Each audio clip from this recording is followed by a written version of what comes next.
Existe uma verdade dura que muitas vezes a gente evita enfrentar, mas que se impõe com força inevitável. Nem todos mudam.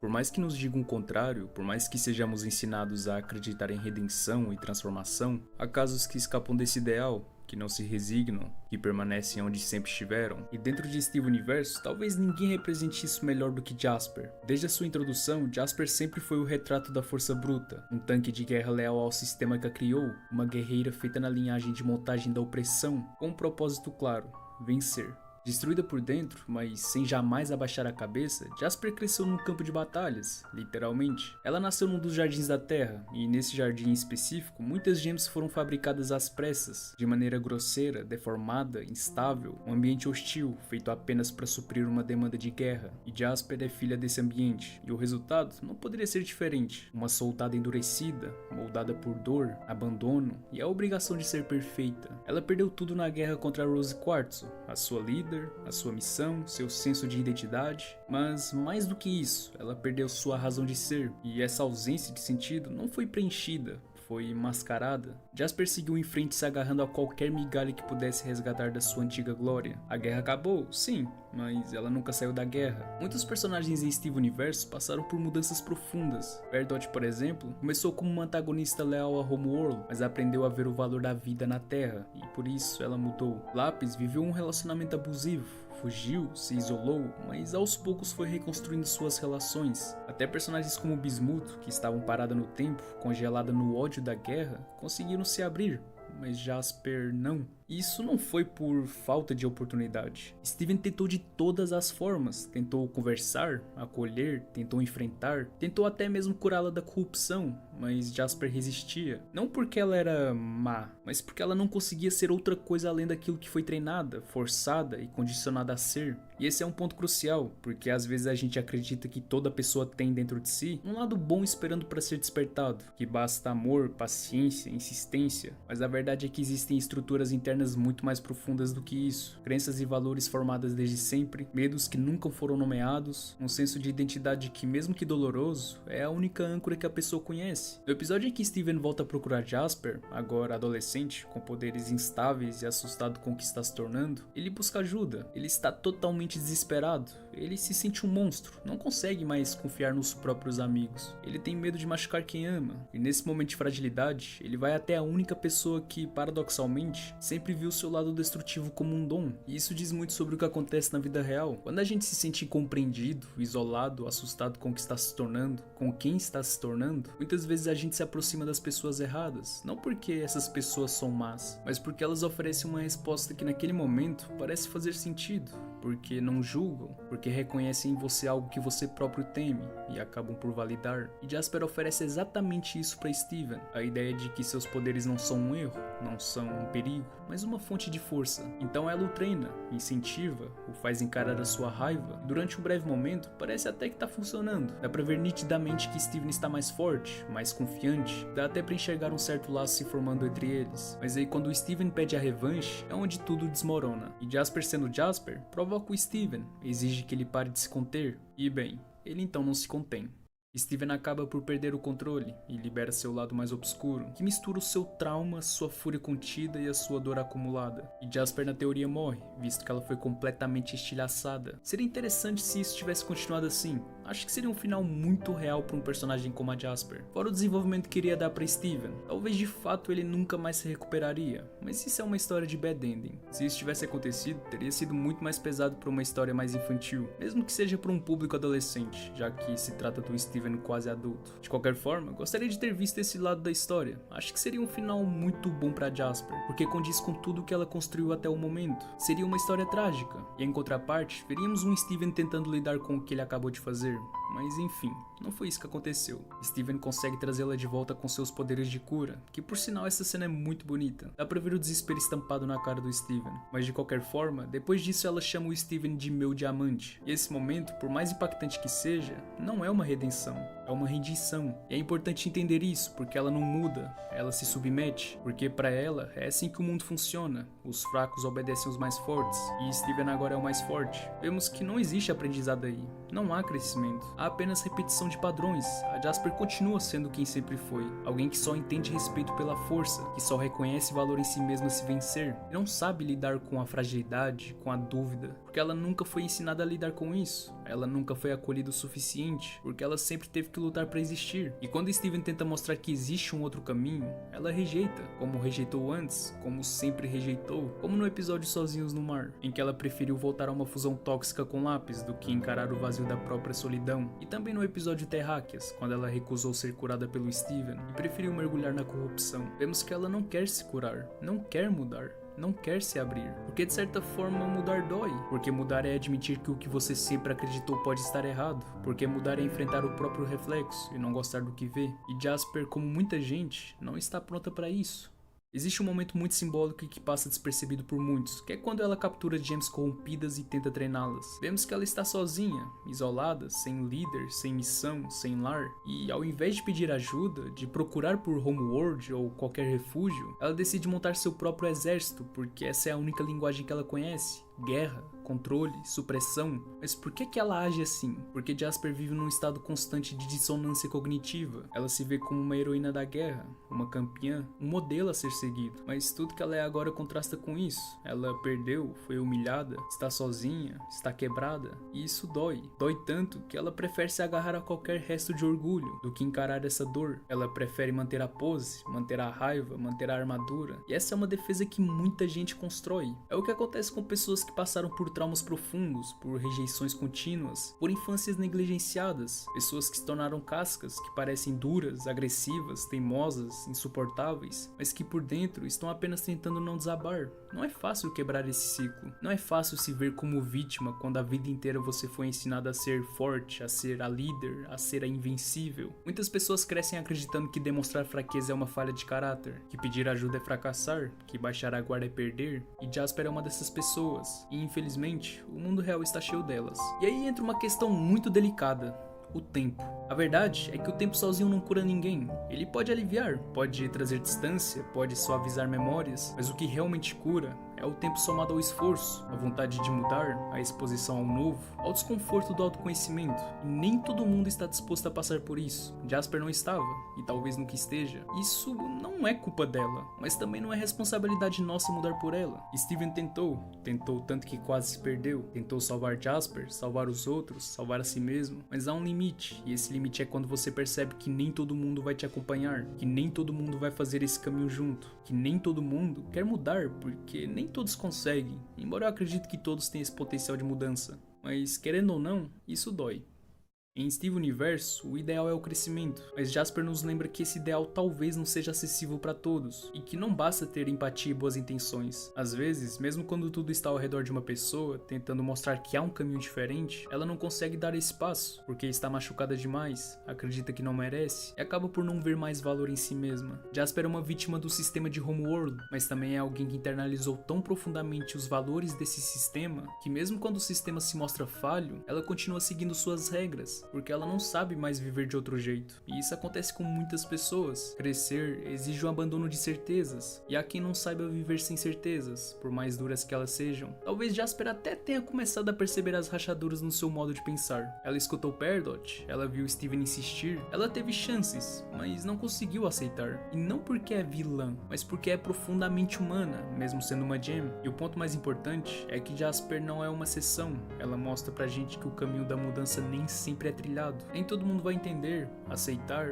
ou se transformar como esperamos. E às vezes, mesmo com amor, paciência e diálogo, as pessoas permanecem do jeito que sempre foram. E é por isso que é tão difícil assistir a história dela, porque nos obriga a encarar a vida como ela é, e não como gostaríamos que fosse. Nos obriga a aceitar que às vezes perderemos pessoas no processo, não porque queremos, mas porque elas escolhem outro caminho. Nem todos mudam, vale também para quem mais amamos. Às vezes, esperamos uma transformação que nunca vem. Às vezes, investimos tempo, afeto, energia em algo que não muda. E chega uma hora que precisamos parar de esperar, precisamos aprender a deixar ir, não por desistência, mas por sanidade, por respeito a nós mesmos. Isso não significa que devemos perder a fé nas pessoas, mas significa que também precisamos reconhecer os limites, até porque nem todo mundo vai fazer a jornada, nem todo mundo vai se curar, nem todo mundo vai ter um arco de redenção. Jasper nos ensina isso, que o mundo real é mais complexo do que as histórias que contamos, que o bem nem sempre vence o mal com gentileza, que o diálogo nem sempre muda tudo, e que o amor nem sempre é suficiente. E por mais duro que seja dizer, talvez essa seja uma das grandes verdades da vida. A maioria das pessoas não muda, e no fim, tudo que podemos fazer é aprender a lidar com isso. Se vocês dizimarem tudo que vem como fraco, vão perder as coisas que deixam vocês felizes, como o cachorro-quente. Ou a nossa rosa.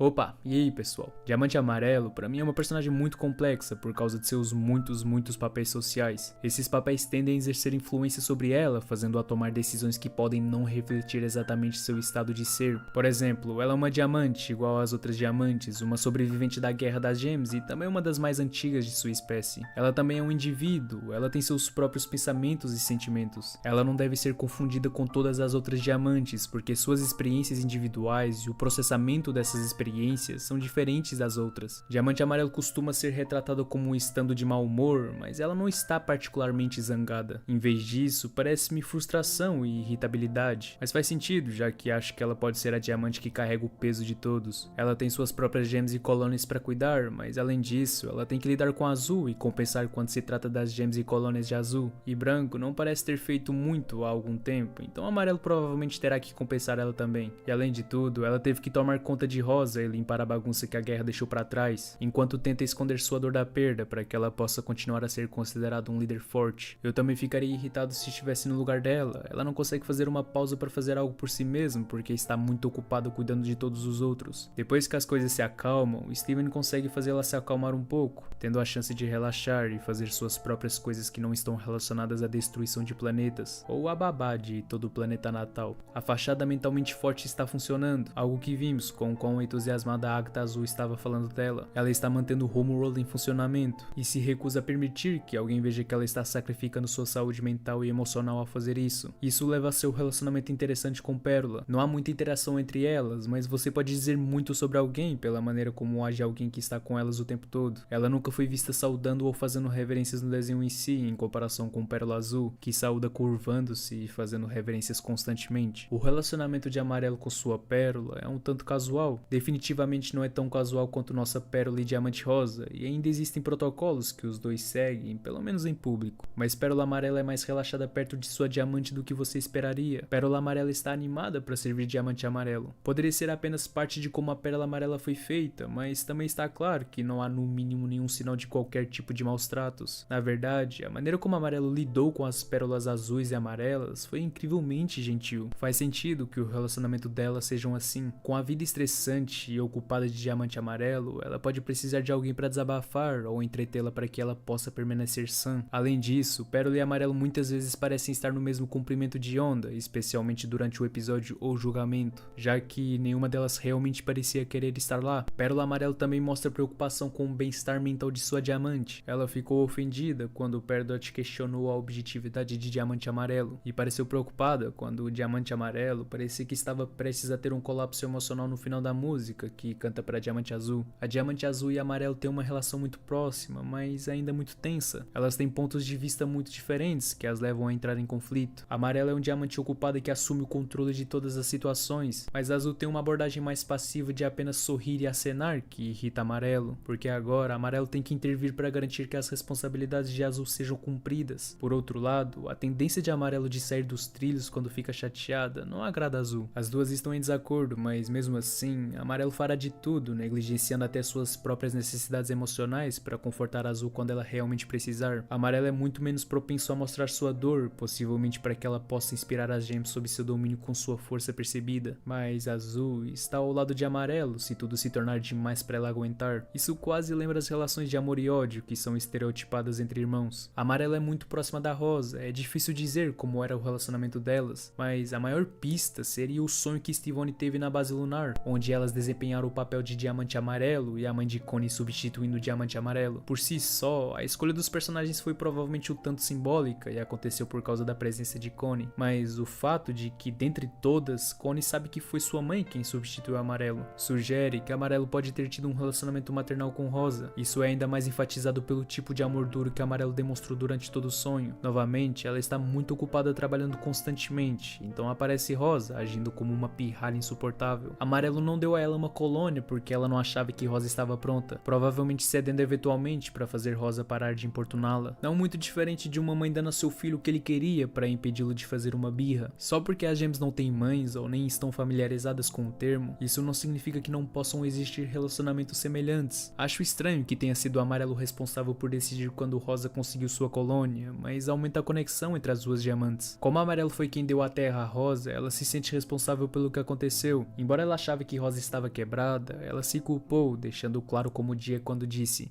"Que desgraça. Sabia que a Rosa não aguentaria a própria colônia, mas eu cedi. E agora a culpa é minha pelo que aconteceu." Ao contrário da Azul, que permanece em seus próprios desejos em relação à sua dor e ao tema de bancar a vítima, Amarelo apenas pensa em como ela falhou como mentora de Rosa e coloca a culpa pelo incidente exclusivamente em si mesma. Isso a destruiu por dentro durante aqueles milhares de anos, mas ela ainda tinha um trabalho a fazer e não queria que sua dor atrapalhasse suas próprias responsabilidades, muito menos permitir que as gems que admiram e a respeitam a vissem vulnerável. É por isso que ela não explodiu de alegria ao descobrir que Rosa não estava quebrada. Isso a fez se sentir pior, porque enquanto Rosa estava viva, significava que Rosa estava tão desesperada para fugir do Homeworld que ela chegou ao ponto de fingir que estava despedaçada. Não duvido que ela agora se culpe por toda a guerra na Terra. Ela pode estar pensando que se tivesse dito ou feito algo diferente, ou pelo menos ouvido o ponto de vista de Rosa, talvez nada disso teria acontecido. Isso é transferido para Steven. Ela não apenas se sente mal pelo que aconteceu com Rosa, mas também por querer matar o filho no julgamento e atacá-lo na praia. Agora é a chance de Amarelo acertar as coisas entre eles, mesmo que na verdade não seja Rosa. Ela abandonou quase completamente sua hostilidade em relação a Steven, e embora desapontada por ele não ter as memórias dela, ela está curiosa sobre ele e Rosa. Depois há Diamante Branco, o único ser assustador o suficiente para causar medo até mesmo na própria Diamante Amarelo. Não vemos Amarelo com medo com muita frequência, mas a ideia de enfrentar Branco a deixa nervosa. Ela se culpa pela guerra e sabia que Branco não ficaria feliz com ela. Ela também estava plenamente consciente do que Branco era capaz e tinha a sensação de que seria despedaçada por Branco, e mesmo assim ela se ofereceu para falar com Branco antes que Steven fosse vê-la. Ela quer que seja ela quem Branco pune, e como Steven é a coisa mais próxima de Rosa que ela ainda tem, ela fará o que puder para protegê-lo da ira de Branco. Aconteça o que acontecer, tudo se resumiria a ela escolher entre seu amor por Rosa ou seu medo de Branco quando se trata do que motiva suas ações futuras. E foi isso que nós vemos. Por mais que ela tenha lutado para não ir contra as vontades da Diamante Branco, e também pelo fato dela achar ser o certo a se fazer como uma líder, ela o fez mesmo assim. E mesmo que tenha sido um sufoco esse final por causa do embate contra Diamante Branco, no final as coisas conseguiram terminar bem, e acho que depois de milênios e milênios ela finalmente pode descansar e fazer aquilo que realmente gosta. Opa, e aí pessoal, depois de analisar Diamante Amarelo, fiquei com vontade de fazer um vídeo a respeito da Diamante Azul, principalmente porque sinto que todo mundo acredita que ela é boa entre Amarelo e Azul. Então, prepare-se, porque algumas das informações que tenho pra vocês trazem à tona um lado um pouco mais feio de Azul. E antes de continuar, se puder dar aquela força se inscrevendo e deixando o like, vai ajudar demais. Sem muita enrolação, bora pro vídeo. Diamante Azul, a mais doce entre ela e Amarelo, certo? Não.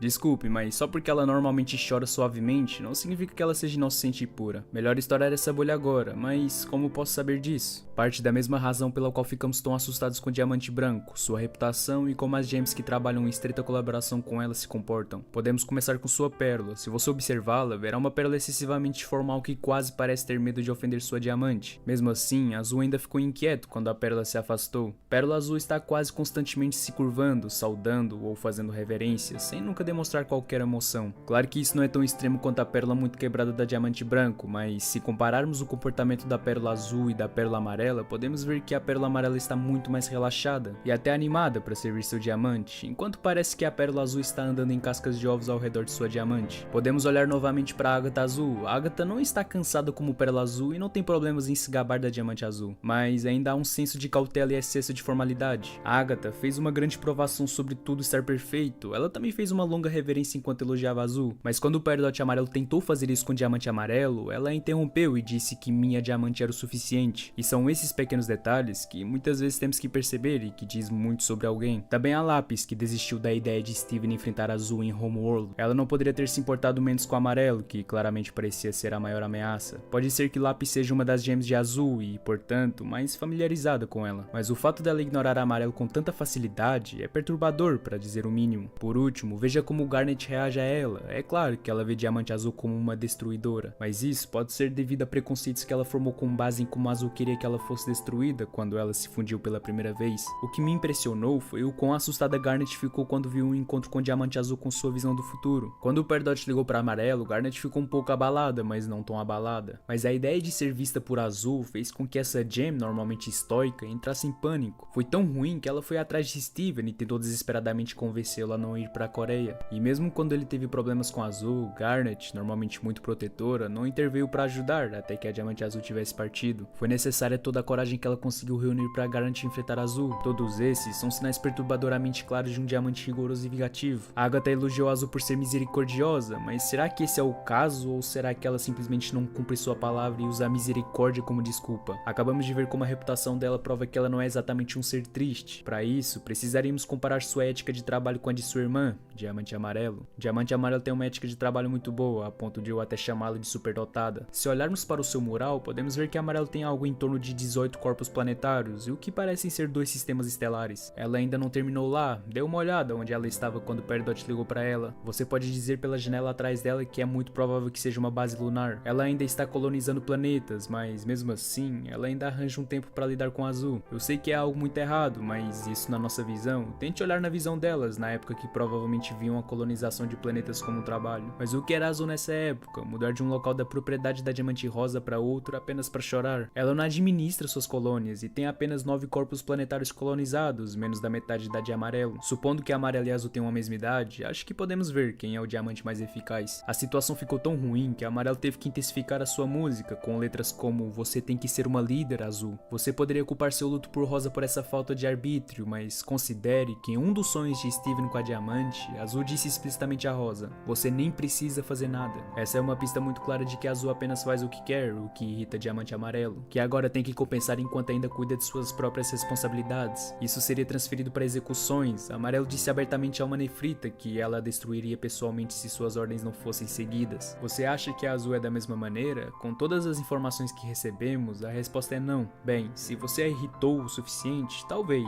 mas há uma chance melhor de ela deixar os estilhaços para as gems abaixo dela. Podemos ver isso em a resposta. Enquanto a multidão se aproximava de Rubi e Safira, Diamante Azul permanecia onde estava. Isso significa que se seus subordinados não fizessem isso, a gem provavelmente seria poupada. Isso levou a um equívoco generalizado entre as gems feitas para adorá-la, de que ela era misericordiosa. Nós a vimos lutar, ela é poderosa e não deve ser mexida. Mas não é estranho que ela não apenas não tenha derrubado uma única gem, mas também tenha sido derrubada 2 vezes? Uma vez, quando ela foi temporariamente atordoada por Lápis jogando o Seller em cima dela, e novamente, quando a bolha pontiaguda de Steven atingiu no abdômen antes de ficar presa sob seu próprio navio. Isso é quase embaraçoso, considerando o tipo de reputação que Diamantes tem, e ainda mais, considerando que Amarelo derrotou Peridot, Steven e Lápis em instantes. Isso pode ser apenas porque ela pretende ser mais diplomática, mas também combina com o tópico da última sessão. Ela não lida com seus próprios problemas, mas consegue que outra pessoa faça isso por ela, como a monarca mimada que ela é. Pode até ter sido a primeira vez que ela esteve realmente em uma situação de combate. Ela simplesmente está em vantagem na situação por causa de sua vantagem de tamanho e de suas habilidades naturais como diamante. Azul também não assume responsabilidades por suas ações. Ela empurra a culpa para outra pessoa para proteger seu ego frágil. Rebeldes não foram pegos? Isso é culpa da Garnet. Não estou fazendo nada porque estou muito ocupada chorando? Isso é culpa das Crystal Gems. Algumas das minhas gems estão se voltando contra mim? Isso é culpa da Terra. Milhares de gems perfeitamente boas corrompidas na Terra? Isso é culpa da Terra mais uma vez. Diamante Rosa fingiu ser destruída para liderar os rebeldes? Não sei de quem é a culpa, mas não é minha. Então quem se importa? Talvez seja a Terra novamente. Ela é muito muito satisfeita consigo mesma e se recusa a admitir que é uma grande parte do problema. Por outro lado, Amarelo se culpa por tudo, mesmo que não houvesse nada que ela pudesse ter feito a respeito. Por conta disso, Azul ficava bastante angustiada quando ficava mais difícil para ela negar as consequências de seus atos. Mas Azul não pode ser tão ruim assim, porque ela é muito amorosa com Rosa. Talvez sim, mas não acho que seja o mesmo amor em que todos vocês estão pensando. Ao meu ver, Azul é tão próxima de Rosa por causa de seus próprios interesses. Ela se apegou à pequena Rosa e confiou em sua companhia para levantar seu ânimo. Então, quando Rosa se foi, ela perdeu todo o seu tempo em sua própria autopiedade, desperdiçando o tempo que deveria usar para administrar seu tribunal. Não é um relacionamento fofo entre mãe e filha, é uma obsessão doentia que destruiu sua própria moral e provavelmente também não foi bom para Rosa. Podemos até ver que o relacionamento entre elas não era casual, observando como elas interagiram no episódio Agora Estamos Desmoronando. Quando Rosa estava conversando com ela, elas estavam no Palaquim de Azul, o que significa que Rosa tinha que ir até ela ao invés de Azul encontrá-la na base lunar, como o Amarelo fez. Rosa também estava ajoelhada, quase que implorando. Uma postura submissa e formal em comparação com a posição em pé que ela tinha quando Amarelo chegou à sua base lunar. Agora, sabe que Rosa não foi destruída, mas reencarnou como um ser totalmente novo, mas ela percebe isso? Enquanto Amarelo estava angustiada e fazendo perguntas, Azul estava apenas se deleitando com o retorno da Rosa. Ela percebe o que isso significa? Rosa, como Rosa Quartzo, iniciou uma rebelião que arruinou a Terra como colônia. Ela fingiu sua própria destruição sem se preocupar como isso afetaria, permitindo-lhe lamentar por milhares de anos sem motivo algum. Além disso, Steven roubou seu Palaquim e o destruiu. Se ela realmente se importasse com Rosa por qualquer motivo que não fosse sua própria satisfação, ela não ficaria tão confusa e alarmada quanto o Amarelo. Ela estava muito feliz por ter sua pequena Rosa novamente. Na verdade, eu sinto que ela ficará mais relutante em aceitar Steven como indivíduo, ao invés de outra forma de Rosa do que Amarelo. Eu sei que pareço muito negativo sobre Azul, e embora eu sinta que ela não é exatamente uma ótima pessoa, ela não é uma causa perdida. Eu nem acho que ela esteja equilibrada, mas sim uma grande criança emocionalmente mimada com um ego frágil, manipulado para fazer cumprir as regras de Branco. Isso não significa que ela nunca mudará de ideia, apenas não será tão simples ou rápido.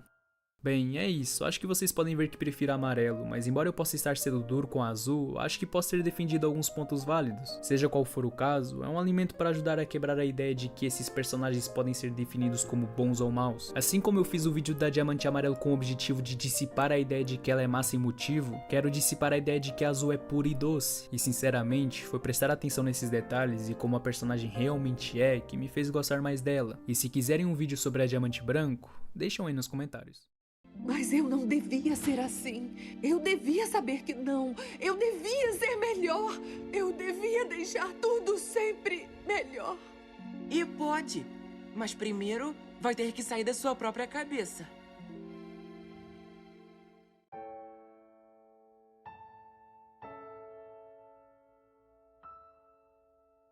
Opa, e aí pessoal? Diamante Branco faz parte da Grande Autoridade Diamante, um grupo de gems incrivelmente poderosas que governam o expansivo Império Gem. Embora Diamante Azul e Amarelo frequentemente comandam as frotas e mantenham a paz em todo o Império, Diamante Branco não sai do Homeworld há séculos. Ela continua sendo uma presença constante, exigindo total devoção de seus súditos, incluindo suas companheiras diamantes. Ela vê o livre-arbítrio, a emoção e qualquer pensamento passando por ela. Ela vê a vida como uma extensão de seu ser, como tal, caso ela fique insatisfeita, ela pode facilmente tirar esse livre-arbítrio, transformando uma pessoa em uma extensão de si mesma. Ela fez isso principalmente com sua serva Pérola, que não apenas perdeu seu livre-arbítrio, mas também perdeu seu olhar para Diamante Branco. Diamante Branco é um personagem bastante interessante de se analisar. Ela é muito misteriosa e reservada, ela é a monarca de todos os tipos de gems, aquela que guia todos eles. E nessa análise, vou abordar a obsessão de Branco pelo perfeccionismo e por que isso é tão importante para ela. Rebecca Sugar explica que a maneira de pensar de Branco é que ela é todo mundo, e todo mundo é ela. Ela é a luz branca padrão. Quando outras gems absorvem certas cores de luz, ela pensa que é igual a ela, mas em menor grau. Branco não tem identidade alguma, porque ela pensa que é apenas luz. Como o líder do Império das Gems, Branco pensa que todas as gems são uma extensão dela mesma. Cada gem existe apenas para fazer sua própria vontade. Como monarca suprema, ela deveria saber o que é melhor para todos. Ela é a mãe de todas as gems. Como diamante, ela deveria ser perfeita, saber o que é melhor e não ter defeitos. Mas para ser ser perfeita, você primeiro precisa acreditar que já sabe de tudo. Você nunca deve estar errado, ou isso significaria que você não é a pessoa sábia que finge ser. Branco também pensa que as emoções são uma falha, uma fraqueza, os sentimentos são pelas gemas inferiores e não por ela. Ela deveria ser uma líder perfeita, que não permite que as emoções seguem seu julgamento. É por isso que Rebecca disse que falta identidade a Branco. Toda a sua personalidade é moldada em volta de ser a diamante perfeita. Ela não pode mostrar falhas e sentir emoções, isso significaria que ela não está desempenhando seu papel corretamente. Apesar de sua conversa fiada, Branco tem um ponto fraco: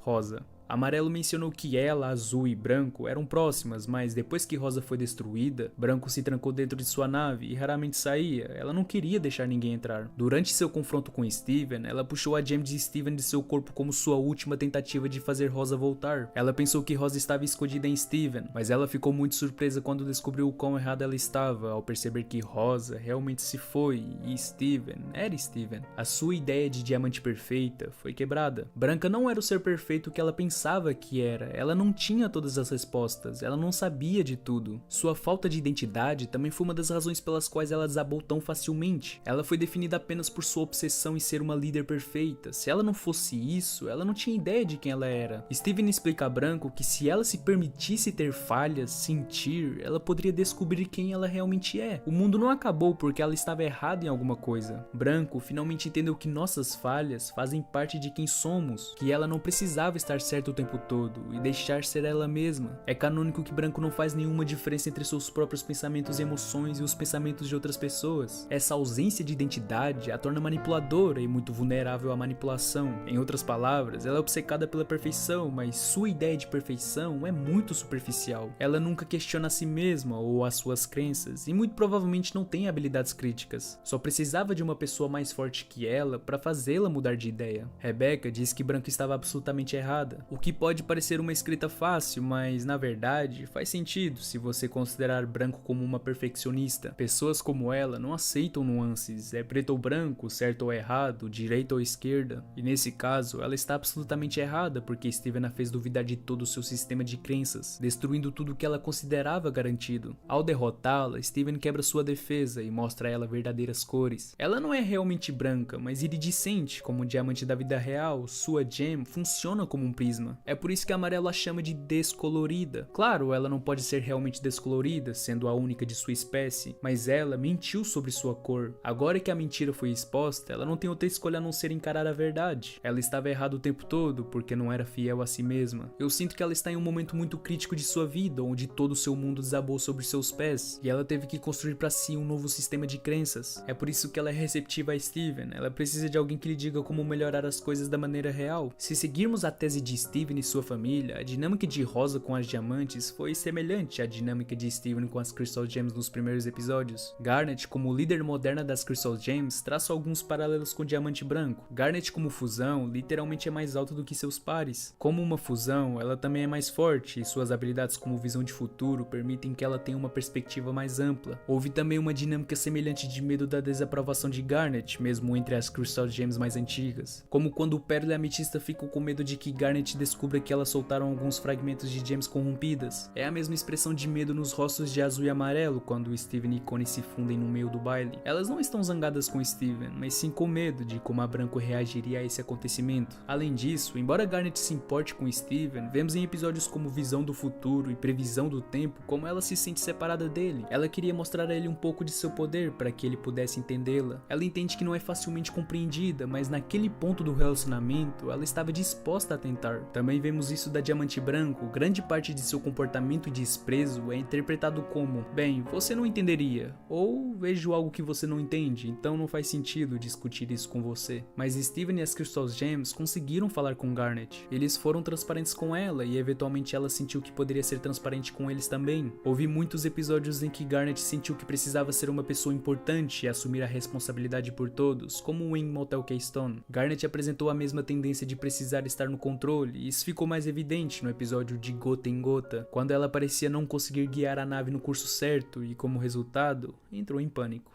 A conclusão desse episódio foi que ela deveria parar de ver Steven e os outros como crianças. Ela não pode prever tudo sobre eles, mas precisa confiar neles. No final das contas, como tudo que o programa tenta apresentar, trata-se de mudar mentes, e isso não pode ser feito através de pura força bruta. Não acho que Branco, pessoalmente, tenha chegado a uma conclusão sobre como ela se sente em relação às gems corrompidas. Eu não acho que ela tenha nada além de sentimentos viscerais sobre elas, como quando ela hesita entrar na piscina onde estão as gems corrompidas, ou até mesmo no final do filme de Steven no futuro, onde ela tem uma expressão de desgosto sobre a Terra, mas querendo ou não, ela quer ajudar porque se sente mal o suficiente consigo mesma. Mesmo que ela esteja em conflito consigo mesma, ela busca a aprovação de Steven. É somente através da alegria dele e do reconhecimento dele que ela se permite sorrir de forma hesitante. Ela não mudou realmente no sentido de uma compreensão madura do mundo com base em suas experiências e bússola moral, mas sabe que tem falhas da mesma forma que Amarelo e Azul sabe. Elas amam e adoram Steven, então ele dirá a elas o que pensar, o que ser e o que fazer. A personagem Bismuth apareceu algumas vezes durante Steven Universo, porém, mesmo sendo uma das personagens com menos tempo de tela, Bismuth nos apresentou muitas possibilidades de discussões em campos que ultrapassam a própria animação. Em sua aparição, duas coisas ficam claras sobre Bismuth. A primeira é que ela está do lado das heroínas da série, as Crystal Gems. A segunda é que sua visão de como essa luta deve ser vencida é incompatível com as de suas aliadas. Existe no direito um conceito chamado direito penal do inimigo, que diz que algumas pessoas, por serem consideradas inimigas da sociedade, não possuem dos mesmos direitos que os cidadãos. Esses direitos a menos levavam a antecipação de punições, penas desproporcionais ao crime, entre outras coisas. Esse conceito, porém, é além das leis e é ponto de debate na comunidade jurídica e na sociedade civil. As militâncias também têm seus pontos de debate sobre as maneiras de se alcançar seus objetivos de igualdade. Alguns acreditam que a construção de uma sociedade melhor passa pela destruição da antiga, doa a quem doer. Temos como exemplo disso a Revolução Francesa, que decapitou nobres. Outros acreditam numa postura mais amigável e pacifista, buscando até mesmo essa igualdade dentro dos mecanismos já existentes na sociedade. O que eu pretendo aqui não é dizer quem está certo ou quem está errado, mas falar desse ponto que gerou a ruptura entre Bismuth e primeiro Rose e depois Steven.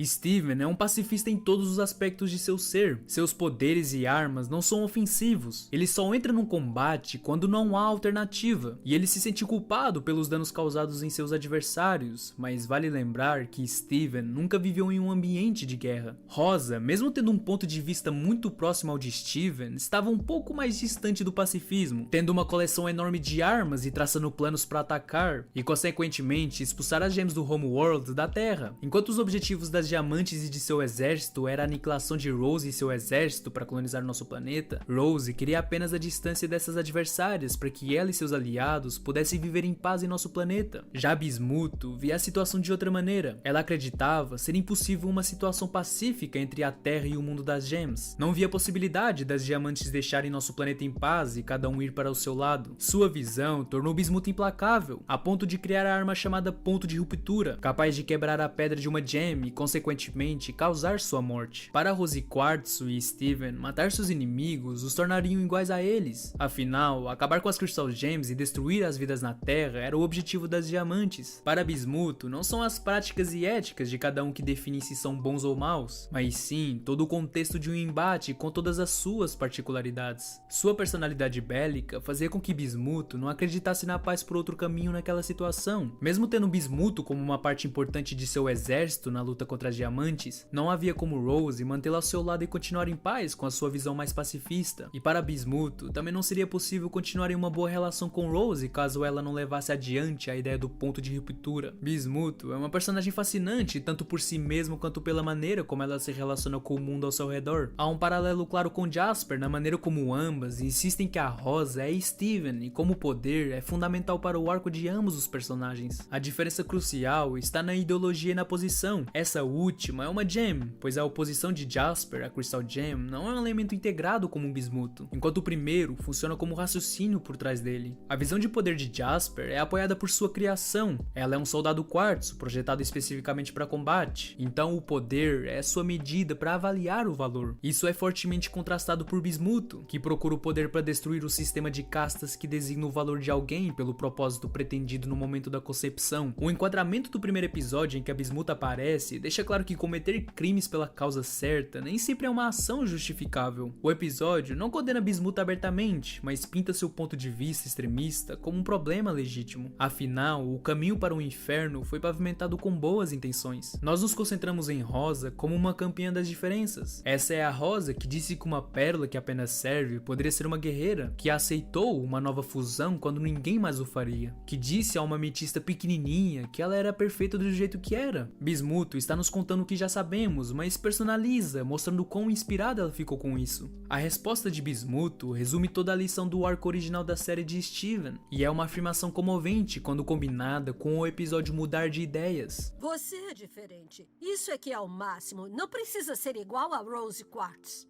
Você pode ser alguém melhor ainda. Você pode ser você. A tragédia é que essa mensagem de esperança é minada pela ideia de Bismuto de que um Steven melhor é aquele que usa força letal, e o discurso como um todo é ainda prejudicado por uma sugestão sutil da maneira como Rose tratou Bismuto. Bismuto menciona que ela era apenas mais um soldado feito na Terra. A revelação esmagadora para Bismuto foi a decisão de Rose de mentir sobre o que realmente aconteceu. Apesar da importância de Bismuto para as Crystal Gems, tendo equipado toda a rebelião, Rose aparentemente a desconsiderou após o encontro, simplesmente optando por contar aos outros que a perdeu de vista. A intenção de Rose provavelmente era poupar os sentimentos dos outros. Pelo menos acredito que seja um dos fatores decisivos, pois admito que posso pensar em várias possíveis motivações adicionais. Independentemente disso, mentir para o benefício dos outros é uma característica que o próprio Steven herdou. Ele expressa isso com mais destaque no episódio O Teste, mas a diferença vital é que sua mentira não comprometeu mais ninguém. Para ela, isso não é uma briga com Steven, mas uma continuação de sua briga com Rosa. E sua raiva por seu engano é alimentada ainda mais pela suposição razoável de que Rosa ainda está mentindo como Steven. Na mente de Bismuto, ela não está atacando uma criança, mas um guerreiro veterano que por algum motivo assumiu a forma de um pequeno humano. Então, ela dá tudo de si. Se você fechar os olhos com bastante força, as ações de Rose no passado poderiam ter sido justificadas por ela não querer destruir ninguém, e por Bismuto ser um extremista que a deixou sem escolha. Mas enquanto ela é empalada pela espada que uma vez forjou, a raiva de Bismuto não consegue mais esconder sua dor. Mesmo que Rose estivesse certa, e isso dificilmente é uma coisa certa, é distorcido e terrível que ela nunca tenha contado a verdade às outras Crystal Gems. Embora eu tenha fé que Rose ainda se importava muito com Bismuto. Caso contrário, mantê-la isolada na juba do leão não faria sentido. Eu até suspeito que ela pretendia que Steven eventualmente a libertasse, mas isso é apenas uma teoria. Embora eu acredito que sim, porque como eu disse, não faria sentido ela deixar a gem da Bismuto na juba do leão, um local que enxergamos como algo confortável, algo que transmite paz, mas mesmo assim é difícil não simpatizar com a situação de Bismuto. Ser rejeitada tão silenciosamente e rapidamente da maneira que Rose supostamente fez, é uma descoberta tão dolorosa que leva Bismuto a implorar para que Steven a destrua. Essa morte é preferível ao tratamento que recebeu após o seu confronto. Sinto que isso é parcialmente inspirado pela aparente falta de seguimento da doutrina de Rose. Ao invés de Rose aceitar Bismuto como ela era, explicando sua ação aos colegas, Steven reconhece o trauma dela e imediatamente afirma que revelará tudo o que aconteceu. E é bastante revelador que essa afirmação seja o que convence Bismuto de que Steven não é Rose, quando ela volta a abordá-los de forma independente. Bismuto mostra que nem sempre há uma resposta fácil ou correta para as situações. Sua resposta tornaria as gems tão cruéis quanto as diamantes, e a resposta de Rose poderia nunca trazer a paz. Se não há uma resposta definitiva, cabe a cada indivíduo escolher a moral que melhor se identifica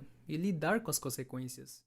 Volleyball foi um dos melhores episódios, se não o melhor episódio de Steven Universo Futuro, e talvez até um dos melhores de toda a franquia. Aprendemos mais sobre o passado da Pérola Rosa, onde as pérolas são criadas, e tivemos uma nova fusão entre a Pérola e a Pérola Rosa. A animação, a história e a montanha-russa emocional foram muito bem feitas nesse episódio, e o mais interessante desse episódio foram os efeitos do trauma e como ele nunca vai embora, pelo menos completamente.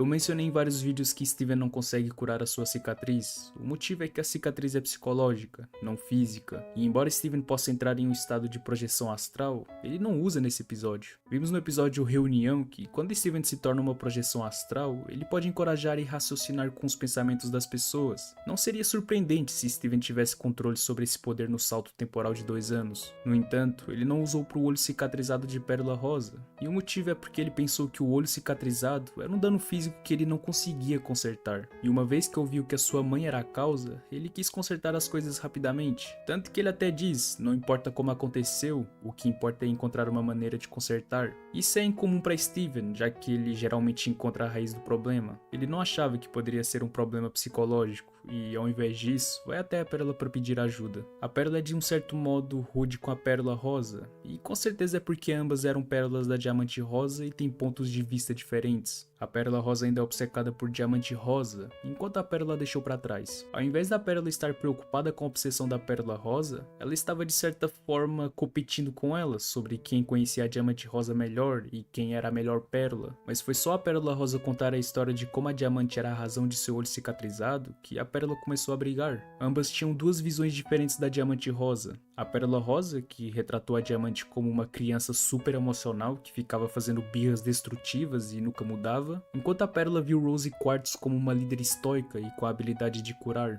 Ambas só viam um lado da Rose, uma que mudou e uma que permaneceu a mesma. As duas continuam brigando sobre quem era a Diamante Rosa, até Steven ficar bravo e ativar o protocolo Recife para rejuvenescer ambas as pérolas. Uma vez que as pérolas estão presas e prestes a serem rejuvenescidas, Pérola pede desculpas à Pérola Rosa e percebe que ela ainda está desculpando a Diamante. Steven e a fusão das pérolas conseguiram desligar e escapar do Recife e retornar para Beat City. Steven pede desculpas à Mega Pérola por não ter resolvido o problema e o esforço ter sido desperdiçado, mas a Mega Pérola discorda e diz: As pérolas da sua mãe nunca entenderam tudo.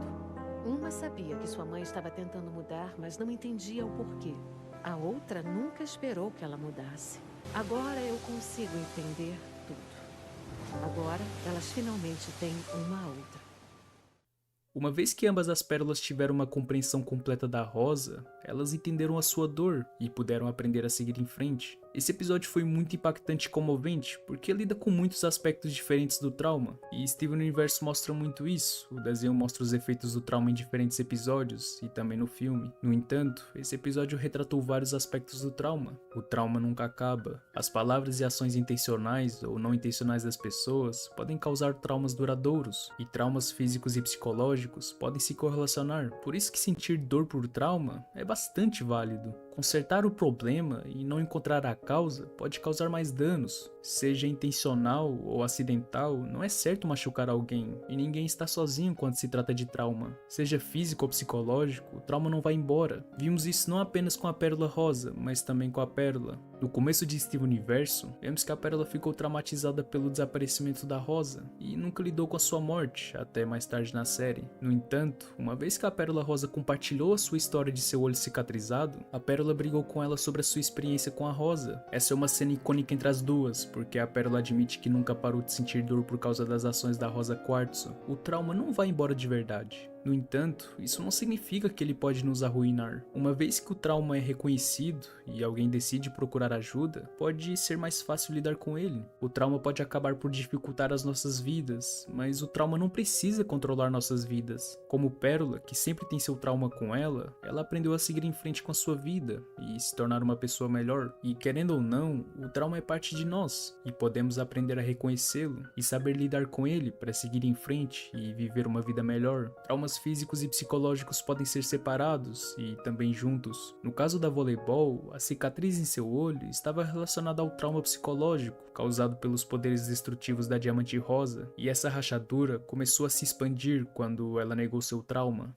Nem mesmo Recife, uma máquina projetada para criar, personalizar e reparar pérolas, conseguiu consertar o dano da voleibol, porque esse dano é psicológico. No entanto, como a Gemma estava bem, o Recife não conseguiu fazer nada com a cicatriz e o trauma da voleibol. E ouvindo isso, eu me lembrei de profissionais de saúde que separavam o trauma físico do trauma mental. Embora tenha melhorado, ainda há estigmatização de pessoas lidando com traumas e como isso as afeta mentalmente e fisicamente. E um exemplo de trauma físico e mental é a automutilação. O trauma é visto como algo que desaparece com o tempo, e embora possa ser mais fácil de lidar, ainda há efeitos persistentes que podem se abrir. Todos nós pensávamos que a Pérola havia superado a Rosa, mas depois que a Voleibol percebeu que foi machucada no passado e ainda está machucada, Pérola disse a ela que a dor nunca foi embora. A dor do trauma é reconhecida no começo, mas uma vez que os outros veem que você está recebendo ajuda, a dor é presumida como apagada, e isso está longe de ser verdade. Sim, o trauma se torna mais fácil de lidar, mas nunca vai embora.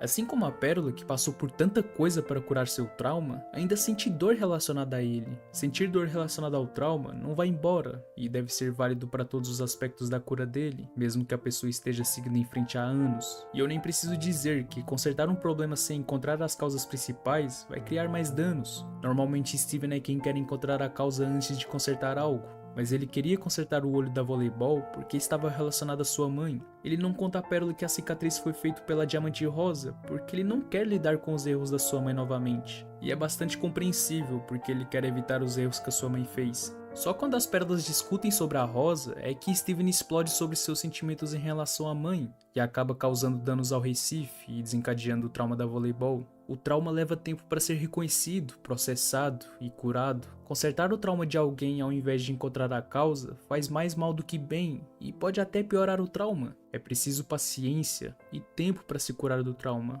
Não importa a situação ou o motivo, não é certo machucar alguém, seja intencional ou acidental. A Voleibol continuou dizendo que a Diamante Rosa machucou seu olho por acidente, causado por uma briga. Ela deu desculpas para as ações da Diamante, falando que ela não teve a intenção de machucá-la, mas isso não invalida a dor que ela sente. Todo mundo já fez ou disse algo para machucar a outra pessoa. Mesmo não intencionais, ações e palavras podem machucar alguém. E mesmo que a pessoa que causou a dor peça desculpas, o dano já está feito. Alguém pode se desculpar, mas querer dizer isso e mudar suas ações e comportamentos em relação à pessoa para não causar mais danos pode até ajudar a curar, mas não ajuda o tempo todo. A questão é que nunca é certo machucar alguém, seja acidental ou intencional, mas eu sei também que muitas vezes é inevitável. No início, o trauma nos faz sentir sozinhos, especialmente quando ninguém ajuda, ou a ajuda não é solicitada. A dor do trauma pode ser insuportável e solitária. Isso pode ser porque o trauma não é reconhecido pela pessoa que está lidando com ele, ou tem medo da estigmatização ou o ressurgimento da dor. A Voleibol estava em completa negação de seu trauma, e não o reconhece, até que a Pérola disse que foi gravemente ferida pela Diamante Rosa. A Pérola foi capaz de ajudá-la, afirmando que sentiu o mesmo trauma,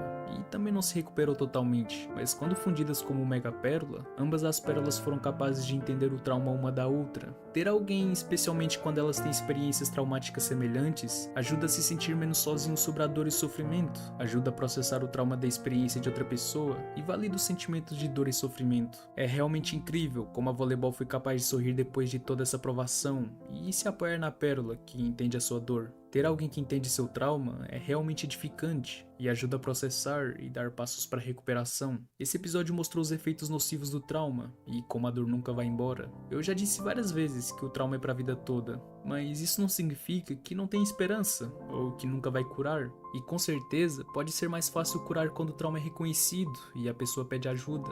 Graças à ajuda da Pérola, a Voleibol conseguiu entender que ela foi traumatizada pela Diamante Rosa e que estava sofrendo, apesar de estar em negação. Ambas que passaram por traumas semelhantes, e a Voleibol finalmente pode começar a lidar com seu trauma e a seguir em frente com a sua vida. Só porque o trauma fica com você, ele não precisa assumir o controle da sua vida. Vimos no final, com autoconsciência e ajuda, que é possível curar o trauma e aprender a seguir em frente. A Voleibol conseguiu retratar o trauma de uma forma relacionável e poderosa, e ver a Voleibol no final dá a esperança de que alguém pode seguir em frente, mesmo com a dor do trauma que se segue.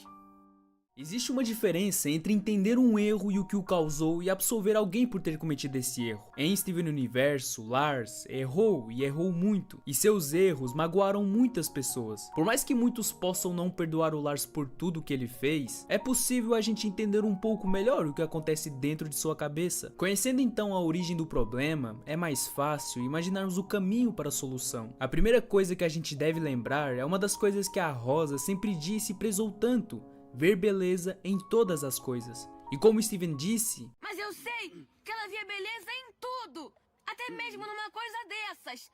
E tem gente que nem você! Considerando então que tudo pode ser belo e bom de algum modo, vamos partir do princípio que há dentro de Lars algo puro, bonito e agradável. Mas por que então um antigo vendedor de rosquinhas não deixa essa beleza ser mostrada? Vamos lembrar agora de uma frase do filme As Vantagens de Ser Invisível. Nós aceitamos o amor que acreditamos merecer. O que essa frase significa? Primeiro que muitas vezes quando surge um amor ruim, abusivo e até violento, por não darmos valor a nós mesmos, não nos esforçamos para escapar dele e conseguir algo melhor. Acreditamos merecer esse amor ruim, mas também isso significa que quando um amor bonito que nos aceita e nos faz bem aparece, às vezes não cremos ser dignos dele e acabamos por nos afastar. Acreditamos não merecer esse amor bom por não acreditarmos que há algo em nós digno dele. Muitas vezes pensamos que ao nos conhecerem bem, essas pessoas que nos amam perceberão que não somos tão bom quanto elas julgam e teremos novas dores, a separação e a decepção de outra pessoa.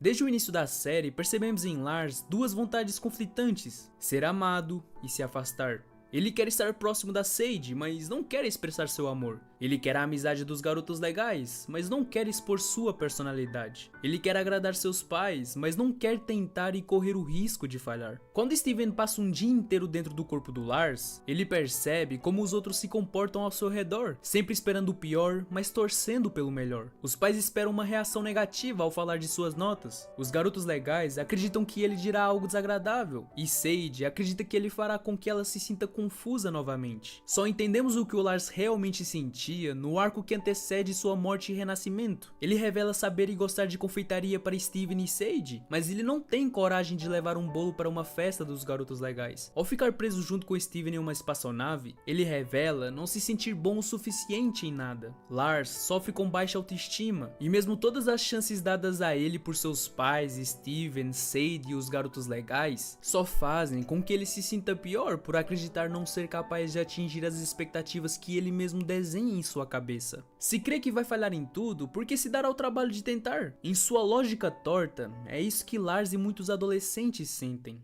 Lars passa grande parte do desenho até a 5ª temporada como um estereotipo preguiçoso e ansioso, mas acaba na posição de líder e muito mais confiante. Lars mostra sinais claros de ansiedade pela série, e isso cria um grande problema para ele. Ele quase não tem amigos além de Steven e um relacionamento tenso com Sadie. Seus pais demonstram estar preocupados com ele porque suas notas são péssimas, e ele parece muito angustiado com frequência. Seus problemas de autoestima fizeram com que ele agisse muito mal com as pessoas, o que significa que muitas pessoas até ficam surpresas quando ele mostra confiança. No final da 4ª temporada, ele e Steven acabam sendo capturados e levados para o mundo das gems, e sua ansiedade paralisante o impede de escapar. Mas as coisas começam a mudar para o Lars quando ele conhece as 100 cores no mundo das gems. Ele se torna mais natural e não tem medo de mostrar como se sente, mesmo que o sentimento não seja exatamente o certo. O Bigo Pongo, fala famosa dita para Emerald, já havia sido usado antes. No episódio O Bom Lars, ao tentar ser natural ao conversar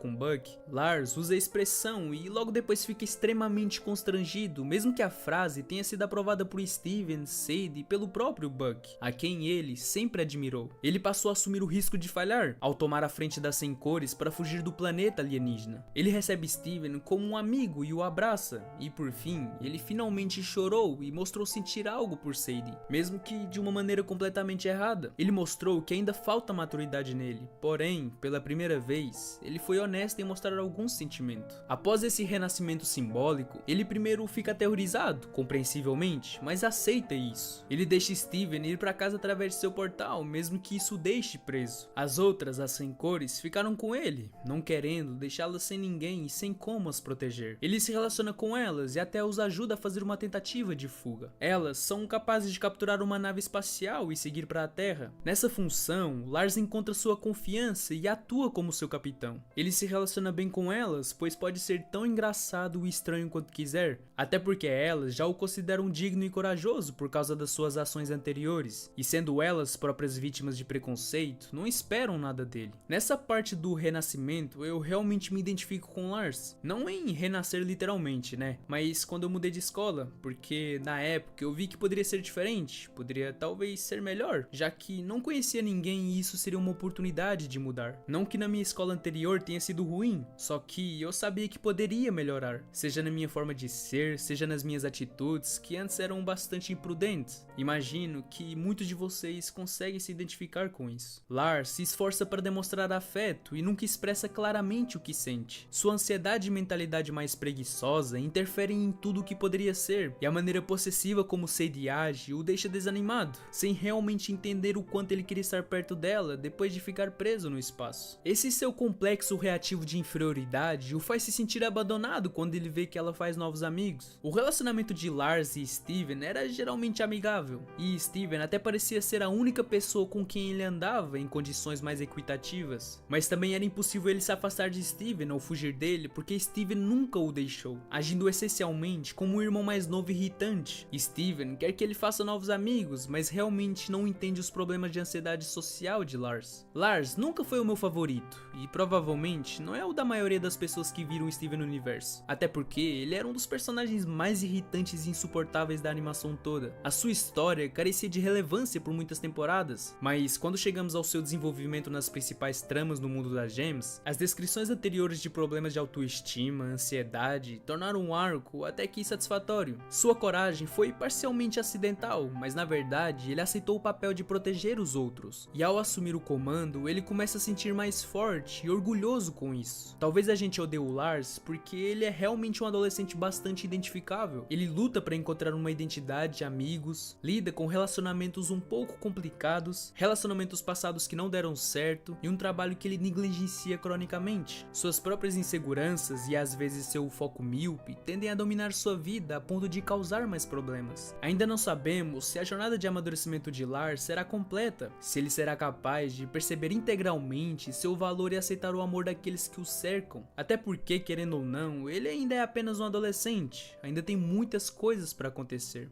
Você aí ainda tem muitos caminhos para trilhar. Não sabemos se ele terá a maturidade para se desculpar por todos os erros que cometeu, mas sabemos que o antigo Lars morreu e que o novo, mesmo que ainda cheio de defeitos, está disposto a melhorar.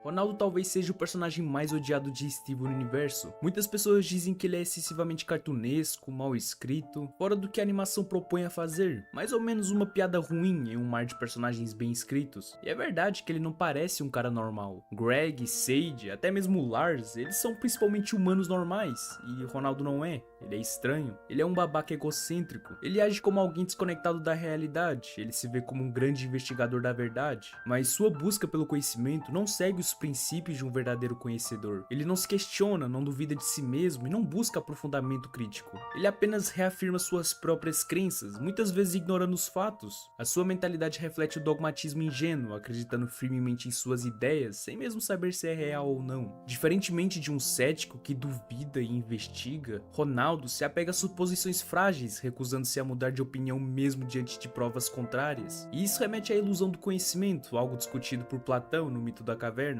onde muitas pessoas vivem aprisionadas em suas próprias sombras, acreditando conhecer a realidade sem nunca realmente enxergá-la. Ronaldo se encaixa nesse arquétipo, mas ao invés de buscar a luz da verdade, ele constrói teorias sobre as sombras e se recusa a sair da caverna. Ronaldo representa aquele tipo de pessoa que parece se importar com a verdade e com o mundo, mas no fundo está mais interessado em como ele se encaixa nesse universo do que no universo em si. É um narcisismo disfarçado de curiosidade intelectual. A sua falta de autocrítica e humildade torna difícil para os fãs simpatizarem com ele, e diferente de outros personagens que cresceram e aprenderam como Perdot ou até mesmo Lars, Ronaldo permanece estagnado, preso em seu próprio mundo de ilusões, e é exatamente essa estagnação, combinada com seu comportamento irritante, que faz com que a comunidade tenha tanta aversão a ele, porque ele é frustrante e inconveniente, porque ele não evolui, porque ele reflete comportamentos reais que são muito incômodos. Muitas pessoas conhecem alguém que age como Ronaldo na vida real, aquele amigo ou conhecido que acha que sabe tudo, quer atenção, mas não escuta ninguém, e isso gera uma identificação negativa. Enquanto outros personagens como Perdot, que inicialmente também demonstram um comportamento egocêntrico e arrogante, mas que passem por arcos de desenvolvimento nos quais aprendem a ouvir os outros, a mudar as suas crenças e a crescer como indivíduos. Já Ronaldo, apesar de ocasionalmente demonstrar alguma vulnerabilidade, logo retorna ao seu padrão de comportamento insistente e autorreferente sem reconhecer de fato suas falhas. Esse é um ponto crucial, pois Steve Universo é uma série que valoriza a empatia, o crescimento e a aceitação de si si mesmo e dos outros. Sendo assim, o personagem como Ronaldo, que insiste em sua teimosia e ego inflado, acaba destoando do restante dos personagens e se tornando o ponto de frustração para aqueles que veem a animação.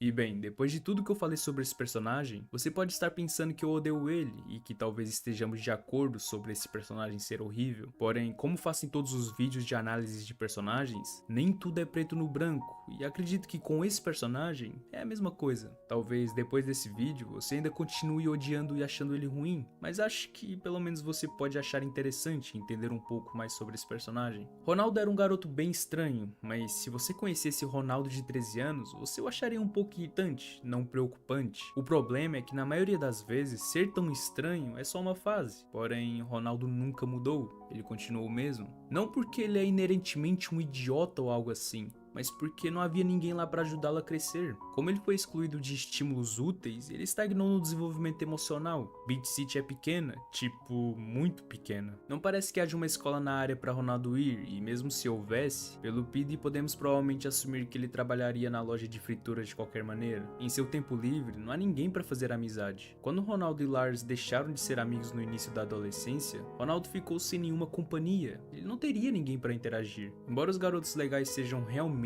muito legais, Ronaldo provavelmente estava com muito medo de realmente se aproximar deles no início da adolescência. Sage seria uma candidata interessante para amizade, mas por alguma razão eles nunca se falaram. Só vi eles conversando no episódio do Clube do Horror. O ponto é que dentro da sua própria faixa etária ele é deixado sozinho, então os únicos amigos possíveis que ele tem são seu pai, seu irmão significativamente mais novo e suas fantasias. Pense no dia a dia de Ronaldo, ele trabalha na loja de frituras e não tem amigos para interagir. Já vimos o preço que esse estilo de vida cobra do seu irmão mais novo, e ele é muito mais estável mentalmente do que Ronaldo era na mesma idade. Odeio dizer isso, mas de tudo que vimos, o Sr. Freeman não é um bom pai. Ele parece ser um cara legal, mas não me parece ser um bom pai. Nesse episódio do Clube de Horror, quando eles revivem uma memória do passado, Lars diz a Ronaldo que ele não diria as coisas que ele disse ao Lars se ele soubesse que as outras pessoas dizem sobre ele. Ronaldo não ficou triste ou chateado, ele estava apenas irritado. Você consegue ver que Ronaldo está realmente ciente de sua ostracização social. Ele está em uma negação constante, ao invés de uma ignorância feliz. Ele não é um idiota desajeitado, ele é um jovem problemático com problemas mentais profundos. Ele esconde a sua ostracização de si mesmo através do episódio Mantenha Beat City Estranha. Ele escolhe acreditar que ninguém o entende por causa de sua falta de iluminação ou algo assim, ao invés de suas próprias falhas. E ele vai bem mais longe. Nesse mesmo episódio, Ronaldo parece lamentar a falta de compreensão de Pete e dos outros. Ele sabe no fundo que ninguém gosta dele ou acredita nele, mas ele rejeita essa ideia, dizendo que ele está realmente fazendo um favor ao mundo ao se isolar. E então temos o blog. Se é seu dever deixar as pessoas simples viverem suas vidas simples,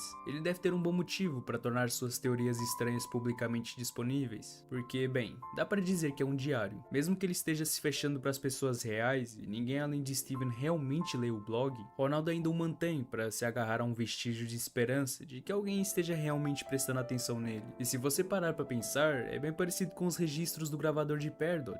Os registros não são mais para fins de trabalho no Homeworld, eles são um lugar para Perdot colocar seus pensamentos, assim como o blog é um lugar para Ronaldo colocar os dele. É uma coisa para se manter feliz e um pouco são, mesmo que ninguém esteja olhando. E podemos até dizer que Ronaldo permaneceu estagnado durante todo o desenho. E não me entenda mal, ele ainda é paranoico, egocêntrico e longe de ser um bom personagem. Mas se você analisar, há na verdade um grande número de diferenças entre o Ronaldo do episódio Mantenha Beat City Estranha e o Ronaldo de hoje. Ele é mais são, ou para ser mais preciso, menos delirante. Ele é melhor que as pessoas, e embora não tenha se tornado exatamente uma fonte confiável de informações, ele fez muitas afirmações corretas. Ele finalmente reconhece as gems como a fonte de todas as coisas estranhas em Beat City. Ele entrevista pessoas e é amigável o suficiente para fazer com que todos conversem alegremente com ele e lhe deem respostas razoáveis. E na verdade, ele adquire dados ao invés de fazer afirmações infundadas. Ele descobre que o governo está encobrindo algo e ele é o único que se importa. Várias de suas teorias estavam certas, até mesmo sobre a autoridade diamante. E isso vem do mesmo personagem que argumentou anteriormente que o mundo era controlado por pessoas cobra. Ele deixa de ser o lunático que costumava ser. Ele está estranhamente se movendo para o reino dos mais sãos entre os humanos. Ele está certo o tempo todo,